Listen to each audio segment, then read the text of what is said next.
नमस्कार। भारत में लोकतंत्र भी जिंदा है। हाँ, 2024 बहुत करीबी मुकाबला था, लेकिन 4 जून को देश ने राहत की आह भरी है। 240 सीटों के साथ बीजेपी लोकसभा की सबसे बड़ी पार्टी बन गई। लेकिन नरेंद्र मोदी और उनके समर्थक खूब समझते हैं, अब वह बात नहीं रही। वही हारा हुआ विपक्ष जीत का जश्न मना रहा था। परिणाम आने के 5 दिन बाद नरेंद्र मोदी जी ने तीसरी बार प्रधानमंत्री पद के रूप में शपथ ली।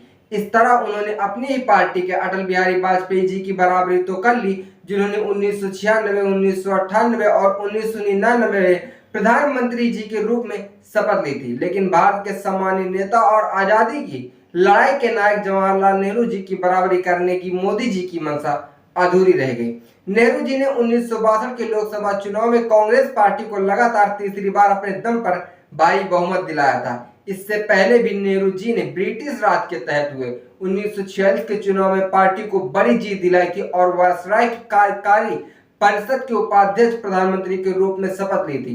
15 अगस्त 1947 और 26 जनवरी 1950 को उन्हें फिर से भारत के प्रधानमंत्री के रूप में शपथ दिलाई गई। फिर 1952, 1957 और 1962 के लोकसभा चुनाव में उन्होंने कांग्रेस को भारी जीत दिलाई।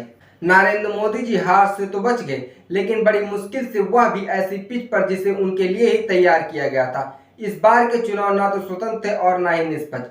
चुनाव आयोग पक्षपाती और अक्षम साबित हुआ। इसने बेशर्मी से सत्ताधारी पार्टी को लाभ पहुंचाने के लिए तंजन जारी और देश के साथ काम किया। मोदी जी और उनकी पार्टी के नेताओं ने हर दिन आदर्श आचार संहिता की धज्जियां उड़ाई। झारखंड के पूर्व मुख्यमंत्री हेमंत सोरेन को प्रचार करने का मौका तक अदालतों ने नहीं दिया। मतदाताओं को डराने, धमकाने, धोखाधड़ी के बारे में ढेरों मीडिया रिपोर्टों के बावजूद चुनाव आयोग और न्यायपालिका ने कोई कार्रवाई नहीं की। प्रदर्शन निदेशालय, आयकर विभाग, सीबीआई और एनआईए विपक्षी दलों को निशाना बनाते रहे। कांग्रेस पार्टी के बैंक खाते बंद कर दिए गए और चुनाव प्रचार के बीच जांच एजेंसियां गैर बीजेपी नेताओं को तलब करती रहीं। लेकिन फिर भी भारतीय जनता पार्टी की इतनी कोशिशों के बावजूद भी भारतीय जनता पार्टी उस मुकाम को हासिल न कर पाई जो हासिल करना चाहती थी। नरेंद्र मोदी जी की मंशा अधूरी रह गई। वहीं भारतीय जनता पार्टी के उत्तर प्रदेश में, जहां भारतीय जनता पार्टी ने सबसे तगड़ी हार पाई है, वहां पे घमासान मचा हुआ है।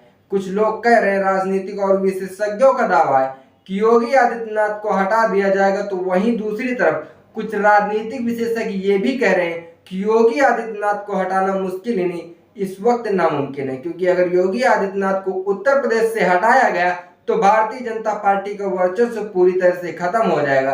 क्योंकि योगी आदित्यनाथ की जो छवि उत्तर प्रदेश में बनी है, वो छवि भारतीय जनता पार्टी के किसी भी नेता की उत्तर प्रदेश में नहीं बनी है। फिलहाल भारतीय जनता पार्टी की इतनी बड़ी हार को लेकर आपका क्या मानना है? इस बात का जवाब कमेंट बॉक्स में कमेंट करके जरूर दें। देखते रहिए हालचाल। जय हिंद।